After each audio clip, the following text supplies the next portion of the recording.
আজি হৈছে episode number 8 আৰু এইখিনি পুৰা ফুৰাৰ ব্লগে দি আছোঁ মানে যি মই দেখাম ভাবিছিলোঁ সেইমতে একো হোৱা নাই কিন্তু এইখিনি এনজয় কৰি আছোঁ। এতিয়া আমি গোলাঘাটৰ পৰা মানে চুটিহঁতৰ ঘৰৰ পৰা ওলাইছোঁ।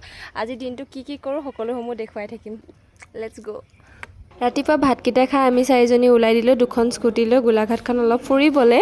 তাৰপিছত তেল ভৰাব লওঁতে তেলৰ সপৰটোকে খুলিব পৰা নাই, যেনে তেনে খুলিলে আৰু প্ৰথমে আমি স্তুতিহঁতৰ বায়েকহঁতৰ ঘৰলৈ গ'লোঁ আৰু এয়া অকণমানিজনীক আজি লগ পালোঁ। সদায় ভিডিঅ' কলত দেখি থাকোঁ, ইমান যে মৰম লগা। চাহ তাহ খাই আমি আকৌ ওলাই দিলোঁ। এতিয়া পথাৰৰ মাজে মাজে গৈ আছোঁ আৰু ভাইমন দাত দেখুওৱা ৰথলা পথাৰ এইখনেই হৈছে গোলাঘাটৰ। এতিয়া আমি আহিছোঁ নুমলীগড় বাবা থানখন চাবলৈ। ইয়াতে অকণমান সময় ৰৈ আকৌ ঘৰলৈ ৰিটাৰ্ণ হ'লোঁ। অকণমান সময় ৰৈ আকৌ আমি চিনেমা চাবলৈ ওলাই দিলোঁ। আজি আমি মালামাল বইজখন চাবলৈ আহিছোঁ আৰু ইমান যে ধুনীয়া হৈছে নহয় চিনেমাখন, আপোনালোকে বাৰু চালেনে?